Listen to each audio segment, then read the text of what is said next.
Bienvenidos a la ponencia Ética y Estética Humanista en tiempos del coronavirus, presentada por la doctora Irene Figueroa. Comencemos.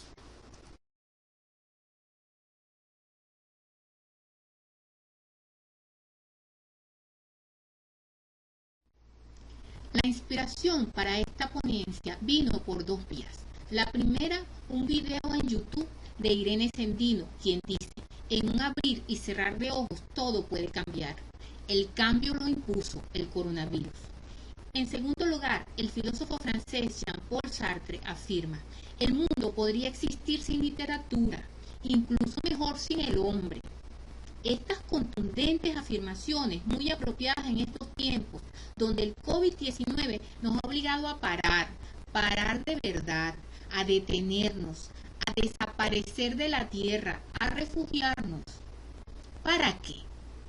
Aprovecho entonces para la reflexión y les propongo develar la ética y estética humanista en tiempos del coronavirus, desde una hermenéutica simbólica, con una simple intención de estudio y de aprendizaje propio y de todos. Avancemos ahora en la reflexión. La primera herramienta de reflexión e interpretación es la parábola del colibrí y el incendio de Herbert José de Souza. Cuenta la leyenda que una vez hubo un inmenso incendio en el bosque. Todos los animales, aterrados e impotentes, observaban cómo el incendio consumía sus hogares, un verdadero desastre. El único que no se sentó a ver lo que pasaba y decidió actuar fue el colibrí. Con su vuelo ágil y rápido iba y venía al río para traer algunas gotas de agua en su pico y apagar el fuego. Después de un rato de ver cómo trabajaba con tanto ahínco, el armadillo, un poco molesto, le dijo: colibrí, ¿estás loco? Nunca podrás apagar el fuego con unas pocas gotas de agua. El colibrí respondió: lo sé, pero al menos hago mi parte. El colibrí sabe que no puede solo, él solo hace su parte. Desde la ética, ¿quién hace su parte? Vemos a los médicos, al personal de la salud, a los científicos en la carrera por la vacuna para salvar las vidas futuras, transportistas, repartidores, comerciantes, agricultores y productores, y también a las autoridades cumpliendo sus responsabilidades, y a los padres educando a sus hijos en casa. Cada quien hace su parte dando valor al servicio. Desde la estética de la vida, vemos a artistas y celebridades de nuestro tiempo con su hashtag Quédate en casa en las redes sociales, con fotos y videos, hacen su parte. La masa humana da valor al servicio cuando cada quien hace su parte. Ética y estética en tiempos del coronavirus. Volvemos a otro puerto de interpretación. Interpretativa, gracias a la fábula de los hijos del labrador. Hace un tiempo atrás, un labrador tenía dos hijos, quienes siempre estaban discutiendo. Todos los días tenían peleas sin sentido, y su padre estaba exhausto de tantas discusiones y conflictos. Por ello decidió preparar un plan para darles una lección por el resto de sus vidas. Les pidió a ambos que llevaran unas ramas al otro lado del jardín, y ellos, entusiasmados, obedecieron a su padre en una competencia de recolectar ramas. Al ver que habían culminado, el padre les pide que unan las ramas en un haz de leña y rompieran todas las ramas a la vez. Al observar que ellos no podían hacerlo, el labrador las separa y las ordena para que sus hijos pudieran romperlas poco a poco.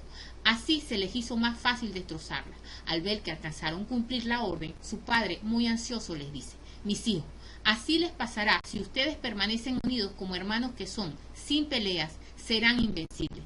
Pero si siguen discutiendo, se dividirán, y eso logrará que los destruyan uno por uno más fácilmente.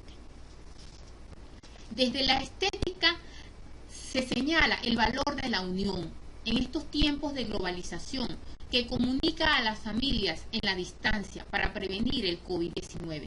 Múltiples historias inspiradoras en las redes sociales y en los medios de comunicación ven cómo se unen las familias en la distancia a través de los medios de comunicación. A esto se le suma la ética en donde la unión se refleja por los grupos humanos que juntos salen a manifestar en las calles de Estados Unidos, Bulgaria, Israel, Bielorrusia, Bolivia, México, Ecuador. Los manifestantes unidos por razones políticas, sociales o en protesta por el impacto de la recesión económica. Una última manifestación en Alemania, Berlín, en Ibiza, España, llamada negacionista antimascarilla, que habla de la mentira y el complot del coronavirus. Dicen que todo es un engaño mediático para manipular a todo el mundo. El valor de la unión desde la estética y la ética en tiempos del coronavirus.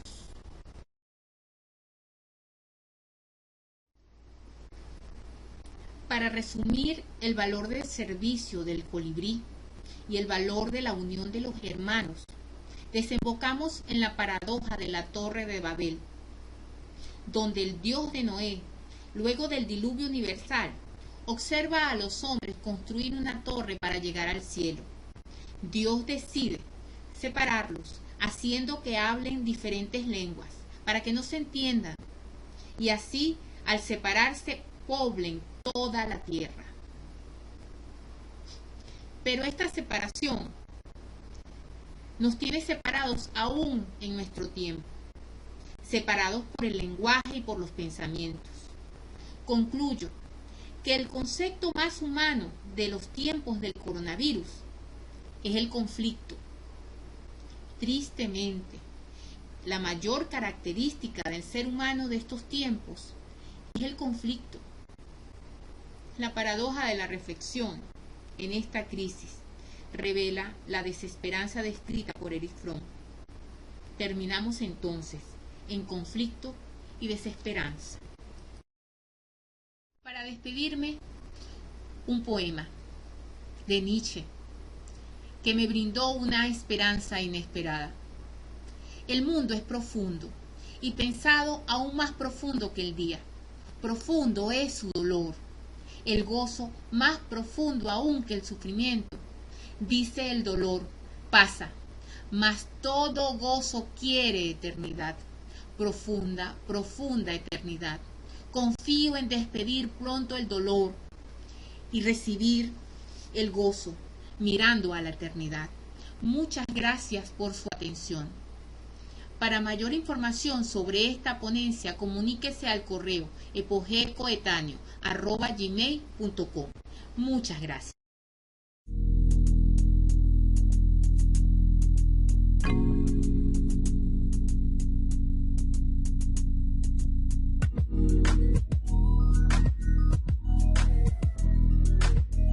Buenas, cordial saludo, que les habla el doctor Darío Segundo Suárez Jiménez, abogado especialista en Derecho Penal. Quiero dar las gracias en esta oportunidad a los directivos de Funda UNEI por haberme invitado al primer Congreso Internacional en Políticas Públicas, Filosofía y Educación. En esta oportunidad vamos a disertar sobre el liderazgo y la toma de decisión en la gestión humanista. ¿Qué es el liderazgo? El liderazgo no es más que la actividad desarrollada por el líder. Entendido como un guía, como un conductor, como un agente de cambio por cuanto cree en las capacidades de sus liderados. En la antigüedad, el líder era considerado como un representante o un enviado de Dios en la tierra en virtud de que su conducta era la de guiar a sus seguidores. Asimismo, el líder conducía, dirigía, acompañaba a los viajeros en el trayecto, dándole seguridad, dándole confianza, apoyo, y de esta manera disminuía la incertidumbre sobre el peligro que consideraban los viajeros que podía ocurrirle o sucederle en el camino. De la misma manera, es importante señalar que el líder también es visto como el constructor de la política organizacional, entendido, o de la cultura organizacional, entendida esta como el conjunto de normas, actitudes, creencias y cualidades que crean la organización para la consecución del objetivo o de los fines. La Real Academia Española define líder como aquella persona que conduce o dirige un partido político, un conglomerado o cualquier otra organización.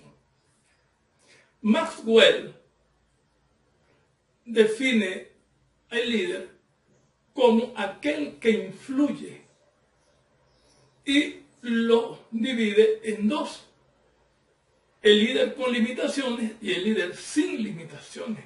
Con relación al líder con limitaciones, él dice que este es el que influye en otros para que lo sigan, mientras que el líder sin limitaciones es el que influye en otras personas para que éstas dirijan a otros. En tal sentido tenemos, ¿verdad?, que el liderazgo no es más que la capacidad de influir en un grupo para la consecución de unos objetivos planteados. Con relación al liderazgo tenemos dos tipos de modelos: el modelo tradicional y el modelo actual o el modelo moderno. En el modelo tradicional, el líder, este modelo se basa en la característica del líder, es decir, su capacidad de mando. No se trabaja en conjunto o en equipo, toma decisiones de manera directa, en consulta, mientras que en el nuevo liderazgo se trabaja con las emociones, se trabaja con los trabajadores, se toma en consideración a esto, ¿verdad?, y con ello se busca la eficiencia de los objetivos planteados por la empresa. Con relación al liderazgo tenemos los tipos de liderazgo.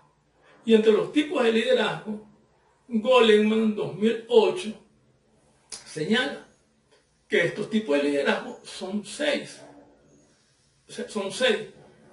El autoritario o autocrático, el timonel, el democrático, el afiliativo, el visionario y el coach.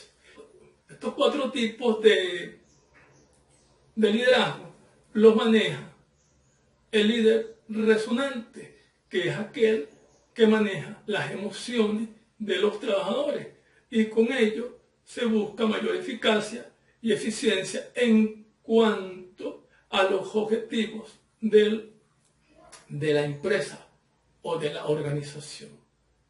En este tipo de liderazgo es importante señalar que el líder tiene capacidades especiales, ¿verdad?, o que lo distinguen, tales como el equipo, el trabajo en equipo, la coordinación, el manejo de las emociones, la forma en que se dirimen los conflictos, entre otros.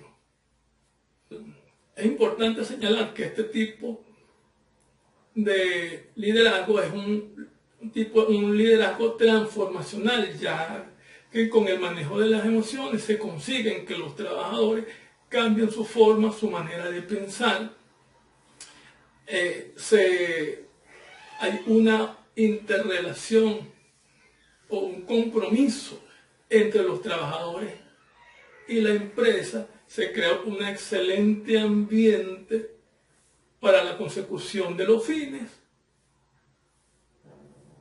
para los fines de la empresa.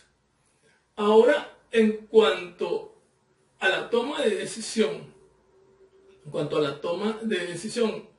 es importante señalar que la toma de decisión no es más que la actividad más importante que tiene un líder, independientemente del tipo de liderazgo que éste ejerza.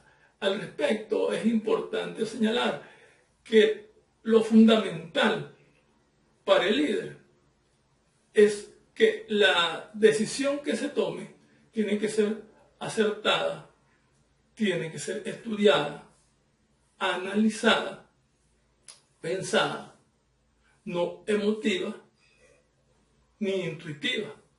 Y este líder, ¿verdad?, debe tener conocimientos, experiencia y destreza en cuanto a esa toma de decisión. Asimismo, es importante señalar que en el caso de la toma de decisión en la gestión humanista, se tiene que tomar en consideración a los trabajadores como pieza fundamental, ¿verdad?, e importante de la empresa para la consecución de los fines de esta. Señores, muchas gracias por su atención.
Saludos cordiales a todos.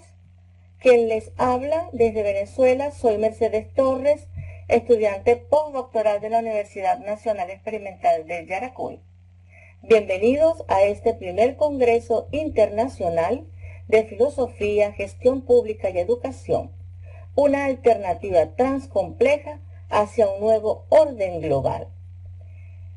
Mi ponencia versará sobre transición de la Edad Media a la Edad Moderna, hacia mi encuentro con el príncipe.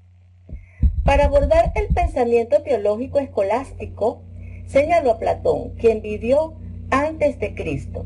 Fue filósofo griego, discípulo de Sócrates y maestro de Aristóteles, fundador de la escuela filosófica la Academia de Atenas. Su más grande obra ha sido La República, dando paso al análisis de la política como elemento de la organización del hombre, partiendo del alma, destacando que no todos los hombres servían para gobernar, porque no todas las almas son iguales. Platón, en su fábula utópica, determinaba que la familia debía ser eliminada como institución, pues los hijos le pertenecían al Estado, estableciendo los tipos de almas en los jóvenes y educarlos en función del rol que debían jugar en la sociedad. Esta posición de Platón hace que el Estado sea visto como dictatorial, pues estigmatiza, de acuerdo a ello, la clase social a la cual deba pertenecer y para cumplir con ese perfil los educa. Por su parte, Aristóteles es uno de los más grandes filósofos de la Edad Antigua. Discípulo de Platón y maestro de Alejandro Magno, ejerció la influencia en el conocimiento del mundo occidental, es decir, los países europeos. Su obra se asentó en el hombre y la filosofía política, en el poder y en el liderazgo del hombre en el Estado. Su pensamiento giró en torno a las formas organizativas del gobierno, destacando que los hombres son animales políticos, acostumbrados a vivir en comunidad. Es un ser social por excelencia, cargado de virtudes que lo humanizan, definido por hábitos y costumbres desarrolladas y consolidadas a través de las experiencias acumuladas en su existencia, viviendo en comunidad. De allí la necesidad de conformarse en estado, definiéndolo como una realidad natural, expresando la naturaleza propia de las cosas en sociedad, donde la perfección hace desarrollar al Estado como interventor en lo social, como benefactor, garante de la calidad de vida de sus estudiantes. Ahora bien, considerando el pensamiento teológico escolástico, convengo en brindar los aportes acerca de la filosofía política en la Edad Media. Destaco a San Agustín de Hipona, quien no era un filósofo, sino un religioso hablando de filosofía política, acentuando su marcada tendencia al estudio de la filosofía de manos de Cicerón, explorando 4 ejes fundamentales en la definición de la justicia, tales como honestidad, prudencia, justicia y templanza. De allí que define a la justicia como la virtud ocupada de la conservación de la sociedad, valiéndose del principio de no hacer daño a nadie y velar por el patrimonio público, con la particularidad de que estos aspectos esgrimidos por Cicerón, San Agustín le imprime una gran fuerza religiosa, declarando que la justicia divina está por encima de la razón.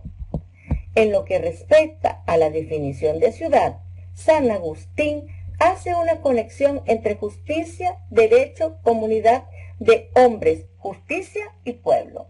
Esto se traduce de la siguiente manera: donde no hay justicia, no hay derecho. Donde no hay derecho, no hay comunidad de hombres. Por tanto, hay una comunidad de hombres sin justicia. Entonces, no hay pueblo. Lo que para Cicerón es el Estado, para San Agustín es la ciudad de Dios. Paso entonces a la época del Renacimiento. Está claro que conociendo la naturaleza humana, para Maquiavelo, politólogo por excelencia, entre sus ideas modernistas de pensamiento acerca del Estado, pretendía instaurar un orden social. Hizo uso de una postura racionalista y de métodos inductivos en un mundo naturalista de interaccionismo dialógico, para comprender al mundo de la política en un determinado tipo de Estado, al que obedecían las relativas leyes del contexto y del tiempo histórico. Dado lo anterior, para Maquiavelo, la prudencia era una de las categorías primarias destacadas en El Príncipe, principal obra del filósofo, ocupado de señalar que los regímenes políticos son propios de las circunstancias, de la necesidad de sus ciudadanos y de las bondades económicas brindadas por el espacio territorial, las cuales determinan los beneficios sociales que reciba la población de ese Estado soberano, siendo que las intervenciones extranjeras de índole política escapan a toda lógica. Por tanto, insistió en destacar el término de la utopía aristotélica de su concepción de Estado político, buscando al hombre ideal que lograra transformar los ideales de opresión por los de dignidad, desarrollo, crecimiento de ese hombre que debía vivir en un estado ideal. Aquí puedo evidenciar la influencia en Maquiavelo de los ideales platónicos de un mundo perfecto, de acuerdo a su pensamiento, pues quizás para algunos El mundo perfecto sería el de la perdición, el despilfarro, lo inicuo, lo burdo, lo ególatra y quizás lo hegemónico partiendo de su interés personal. Para Maquiavelo no permeaba en su concepto de Estado y política la influencia de San Agustín en tener a la religión como hegemón del eje transversal para las políticas públicas en cuanto a política, economía, sociedad y sometimiento que debían establecerse para controlar a la población y sostenerla manteniendo la premisa del temor a Dios. Por otra parte, la virtud, lo virtuoso, es una de las características que Maquiavelo le asigna a todo aquel líder que pretende ser político y ostentar al gobierno del Estado, es decir, de la primera magistratura. Para mantenerse en ella, el líder debe rodearse de un ejército que lo proteja y lo enquilose, barriendo toda estructura administrativa del gobierno, destituido para darle paso al estado ideal, que según el filósofo consiste en garantizarle al ciudadano una vida plena con calidad en salud, educación, hábitat, cultura y recreación, pleno de la felicidad posible, y para lograrlo debe crearse una nueva institucionalidad y del convencimiento para la aceptación de su convicción y gestión a través de sus acciones. De ello se deriva la posición de Maquiavelo de ver a la política como un arte, la virtuosidad del arte de dirigir la política de un Estado. Para el filósofo, consiste en las fortalezas que tenga el líder gobernante para saber atender y afrontar las eventualidades y ataques tanto internos como externos que se le dirijan a fin de derrumbar su carisma, liderazgo, su gobierno, y es por ello que debe rodearse de un cuerpo colegiado e institucional que lo anille y lo proteja ante cualquier ataque, obedientes a intereses múltiples, tanto internos como externos, sin tener que hacer uso de la violencia, sino de la inteligencia emocional, de las ideas, creando espacios para debatir posturas y buscar soluciones, negociando intereses que busquen la salvaguarda de las instituciones del Estado, y entre ellas a la población y al gobierno que lo protege. Todo lo anterior lo lleva al artificio frente a la violencia, a los límites y eficacia del poder. En la obra El Príncipe, entonces considero que debo parar aquí para ir a estudiar a la fuente original de El Príncipe. Hasta una nueva y pronta oportunidad.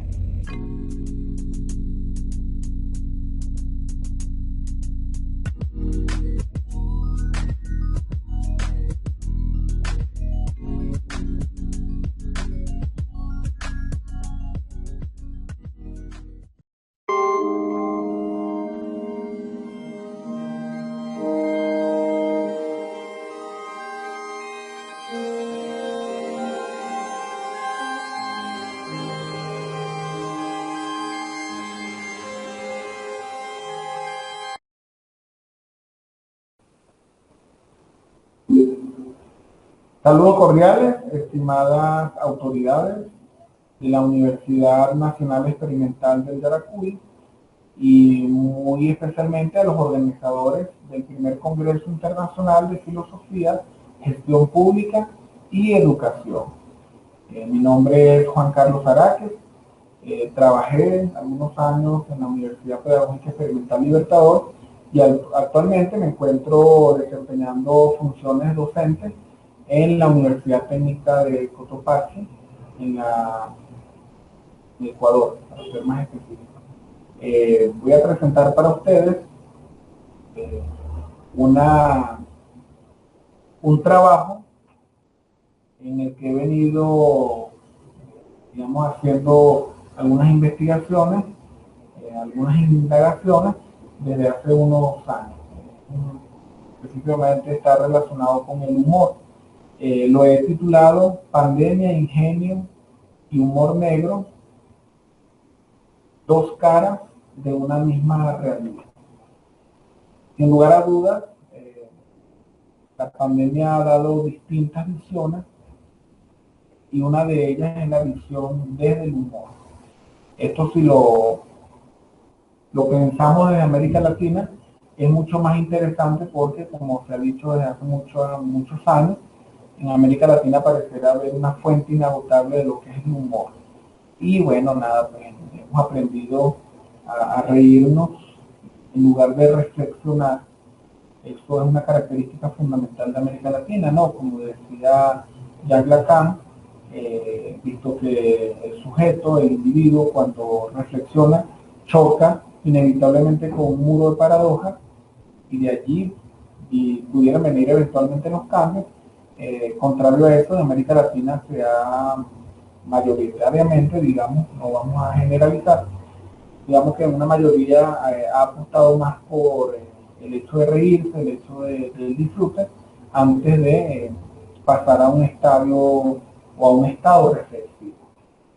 Fíjense que colocamos aquí un meme, que es precisamente el nivel de la desconfianza, al punto que una vaca le toma la temperatura a un hombre que posiblemente la va a ordeñar a continuación. Para Breton, André Breton, el humor es una rebelión superior del espíritu. Y esa rebelión nos hace sentir que la persona que va a hacer humor, sin lugar a dudas, tiene una actitud superior, una inteligencia superior, y de ahí esa rebelión que se niega a ver esa realidad, sino que más allá de esa cruda realidad, ve algo mucho más significativo y agudo, diríamos nosotros, incluso lacerante por el nivel, por la forma como lo va a decir, porque sin lugar a dudas la risa proveniente del humor negro es una risa muchas veces triste, una risa macabra, una risa diabólica, incluso si lo denominaríamos conceptualmente, por medio de la cultura de Johann Wolfgang Goethe, ¿no? Para Ron Martin, que es un importante estudioso de la psicología del humor, al momento que él habla de lo que es la actitud lúdica en cuanto a la forma o a las posibilidades que tenemos de hacer un chiste, en este caso, por supuesto, que nos ocupa, los memes, va a ver cómo en lo lúdico se da un juego mental que implica una actitud relajada y desenfadada hacia las ideas y acontecimientos. Porque realmente no imaginamos a una persona haciendo humor y que realmente esté en estado de molestia, ¿no? Obviamente está molesto con una realidad y precisamente la forma relajada en que se molesta le permite, digamos, tener una visión superior, unos horizontes de sentido muy claros.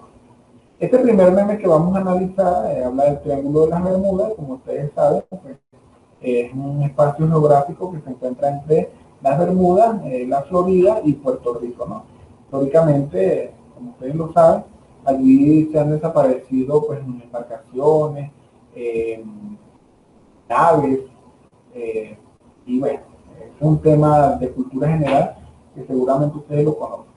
Fíjense cómo en la pandemia se ha hablado del Triángulo de las Bermudas, precisamente por el hecho de estar navegando en internet, ir a descansar y comer. Por eso las tres simbologías que están allí, ese triángulo, vamos a llamarlo doméstico, de lo que es la computadora, la cama y la nevera. Tal como lo sostiene Pirandello, se aprecia un vigor humorístico realmente, que más adelante vamos a ver lo que propone Kierkegaard a partir de lo que es la fuerza genial, ¿no? Pirandello va a hablar de un vigor humorístico, pues la lectura antes expuesta en el meme amerita que el receptor tenga una cultura en torno al triángulo, al famoso triángulo de las Bermudas, ¿okay? Como ya lo dijimos, ubicado entre Bermudas, Puerto Rico y el estado de la Florida. Seguidamente, tenemos este meme que da cuenta de una persona, no se sabe si es hombre o mujer, por supuesto, que dice lo siguiente: tenemos que tomarnos la cuarentena con calma. Hay gente que se está volviendo realmente loca al estar encerrado. Justo se lo estaba comentando hace rato al microondas y a la tostadora, mientras me tomaba el café. Y los tres estábamos de acuerdo. A la lavadora ya no le cuento más nada, porque a todo le da vuelta. Y a la nevera la noto distante y fría. Ciertamente es una comunicación, como lo vamos a ver acá, una comunicación inusual, pero no descabellada, porque cada persona pues es libre de elegir la forma como se va a comunicar o con quién lo va a hacer. No vamos a avalar ni vamos a decir que eso esté dentro de los patrones regulares, pero como lo dice Concheta de Angel y Guido Paduano en su texto Lo Cómico, este tipo de humor no determina o no conlleva ninguna amenaza a la cohesión y al funcionamiento de una sociedad, ya que la persona que llegase a hacer lo que dice este meme pudiera eventualmente distraerse. Digamos que lo puede hacer para distraerse más nada, como lo puede hacer una persona que se comunica con un gato, con un perro o con las plantas. Ahora, este meme, como vemos, la pandemia también ha afectado la relación marital, o digamos la relación marital ha estado en el ojo del huracán, digamos con ese eje transversal, para decirlo de alguna manera, que ha sido la pandemia, ¿no? Todo ahora en el mundo se ve desde la pandemia, debe pasar por ese camino. Entonces, según esto, y según el día 9 de la pandemia, ya acá, como pueden ver, un esposo, un marido, una pareja, en este caso el joven que está allí, levanta una pared en el medio de la cama, dando la idea de que está separando esto con bloque y con concreto, con mezclilla, ¿no? Sin lugar a dudas algo simbólico, porque peor que este muro es, digamos, el muro de la comunicación, donde, y según crónicas que ya hemos logrado leer, hay personas que estando en la misma casa y quizá estando ya en un estado de letargo, de aburrimiento o digamos de molestia, se han dejado de hablar, y al momento de no hablarse es peor que haber levantado esta pared pues, divisoria con bloques y concreto. Para Baudelaire, este tipo de humor, con todo el peso espinoso que evidencia su elaboración, es el fruto de un espíritu racional o de la moda. ¿Okay? Y a decir verdad, combina razón y actualidad, tomando eventos de la realidad, de la actualidad, y por supuesto con unos elementos racionales en el sentido de que atienden a una realidad. ¿Okay? Según comentarios reales, hay parejas que, más que un muro de bloques sobre una cama, han levantado una verdadera muralla comunicativa. En este meme vemos cómo en esta reunión de tres zancudos que han propagado en el mundo el dengue, el chikungunya y el zika, afirman no poder competir con su rival, el coronavirus. Y aquí vamos a utilizar una cita de Mijail Bakhtin, sobre todo de su noción de lo carnavalesco, y diremos que lo festivo e inteligente nace ante todo de la boca de la gente común. Todos estos elementos no siempre, digamos, son producidos por la persona que hace el meme. Muchas veces lo escucha en la calle, en la misma casa, o en la escuela, o digamos, en el sitio donde se desenvuelve, y sencillamente lo pasa al meme. Y son entonces informaciones que vienen de gente común. Y añadiremos nosotros que ese nacimiento se da desde la espontaneidad y la sinceridad. Fíjense ahora cómo este meme, que da cuenta de unos conceptos allí en una palma de la mano, en Venezuela conocemos como chuleta, y que aquí en Ecuador normalmente se le llama material de apoyo, dice que de tanto lavarse las manos por el coronavirus, le apareció en la palma una chuleta de cuarto año de bachillerato. Hacemos acá el inciso para acotar que los memes pues suelen tener fallas ortográficas, incluso falencias de orden morfológico, sintáctico. Sin embargo, no es nuestra intención cambiarlos ni ocultar eso, porque son tomados en las redes sociales y no es, al menos no es mi intención, digamos, solventar eso, sino más bien eso evidencia de que viene de una cotidianidad. Tal como lo dice Freud, para hacer este tipo de meme, obviamente lo vamos a poner en palabras de Freud, una palabra que quizás no existía, mejor dicho, no existía para la época, pero sí vamos a decir con sus palabras que para hacer este tipo de producción humorística se necesita ante todo una actitud humorística y de ese modo generar un producto superior, que es el caso del meme anteriormente expuesto, lo cual se convierte en un crisol cultural conducente a un pensamiento no solamente crítico, sino creativo e innovador. Esa es la cuestión del humor, que el humor alberga en sí tantos atributos. Por una parte es el producto de una crítica, de una persona con pensamiento crítico, pero que a la vez es creativo y sobre todo innovador.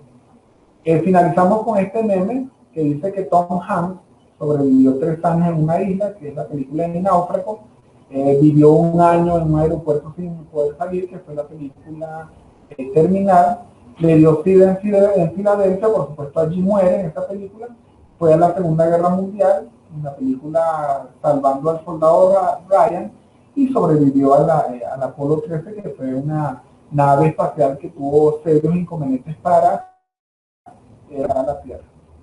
Y dice allí, si se muere este gran actor por el coronavirus, pues nosotros pues no vamos a tener chance, ¿no? Ahora bien, es interesante, la persona que hizo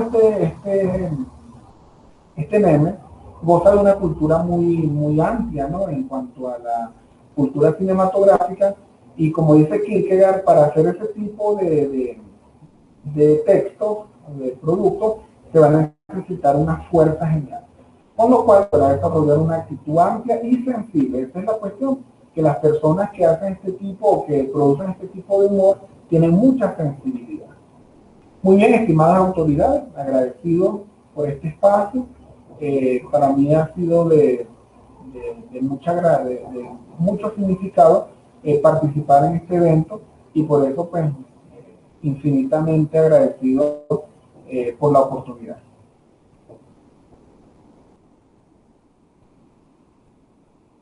Hasta luego.